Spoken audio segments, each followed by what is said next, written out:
থেকে উঠেই মনে হয় যুদ্ধ শুরু হয়ে যায়। আজ থেকে আবার আরো একটা নতুন যুদ্ধ শুরু হয়ে গেল। এক মাস ঘুমিয়ে ঘুমিয়ে ভালোই কাটিয়ে দিলাম। সকালবেলায় ঘুম থেকে ওঠার কোনো চাপই ছিল না, যখন ইচ্ছে তখনই উঠতাম। আর ছেলেও কিন্তু বেশ 10টা 11টা অবধি ভালোই ঘুমোতো। কদিন তো স্কুল যাওয়ার সময় অভ্যাসটা ভালোই হয়ে গেছিল, সকাল 7টার সময় উঠে যেত, কিন্তু আবার ওর অভ্যাসটা চলে গেছে বলে ওর ঘুম থেকে উঠতে অনেক কষ্ট হচ্ছে। যখনই ওকে উঠাতে যাচ্ছি বলছে শুধু 1 মিনিট পর উঠছি আর 2 মিনিট পর উঠছি। দেখো একবার উঠিয়ে এসেছি, ও কিন্তু উঠলোই না, আবার আমাকে উঠাতে যেতে হলো। রাত্রিবেলা এত দেরি করে ঘুমোয় যে সকালবেলায় ওর ঘুম থেকে উঠতে খুবই কষ্ট হয়। বিছানা থেকে উঠে চলে এসেছে, কিন্তু ঘুম এখনো ওর ভাঙেইনি। আর এতদিন সকালবেলা টিফিন বানানোর কোনো চিন্তা ছিল না, কিন্তু এবার সকাল থেকে আমাকে চিন্তা করতে হবে যে আজকে কি টিফিনে দেবো, কালকে কি টিফিনে দেবো। এইটা আবার আরো একটা বড় সমস্যা। আর ছেলের স্কুলে ম্যাগি বা চাউমিন কোনোটাই এলাউড নেই, তাই আমাকে সকালবেলায় রুটি বা পরোটা এই দুটোর মধ্যে কিছু একটা দিতে হয়।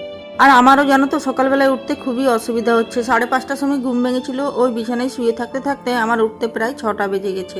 চারদণ্ড বসে একটু জল খাবো তারও উপায় নেই। সকালে ছেলেকে জিজ্ঞেস করলাম যে টিফিনে কি নিয়ে যাবি, ও বললো যে আলু কুমড়ো ভাজা নিয়ে যাবো। তাই বরকে বললাম যে একটু আলু কুমড়োটা কেটে দাও, আমি এদিকে রুটিটা করে নিই। এমনিতে সারাদিন তো বর কিছুই করে না, কিন্তু সকালবেলা যদি একটু না কেটে দেয় তাহলে আমার অনেক অসুবিধে হয়ে যাবে, আর এদিকে ছেলেরও স্কুল যেতে দেরি হয়ে যাবে। রুটিটাও আমার বানানো হয়ে গেছে, এদিকে আলু কুমড়োটাও ভাজা হয়ে গেছে, ছেলের টিফিনটা আমি রেডি করে দিচ্ছি। আমার ভ্যাকেশন তো ছুটি হয়ে গেছে, কিন্তু গরম কিন্তু এখনো কমেনি। আগের থেকে মনে হচ্ছে আরো বেশি গরম পড়েছে। আর আমার ছেলে তো গরমটা একদমই সহ্য করতে পারে না। আর দেখো সকাল 7টা থেকেই রৌদ্রের কত তাপ।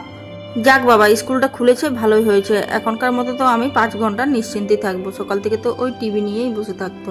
আর ছেলে ঘুমোতে বলে আমি সকালবেলায় বেডটাও তুলতে পারতাম না, আর বেডশিটটাও আমি খুলতে পারতাম না।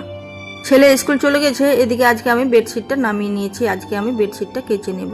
দেখো বরকে একটা কাজ করতে বলেছিলাম, কিন্তু ওরা একটা কাজ করবে আর আমার 10টা কাজ বাড়িয়ে রেখে দেবে।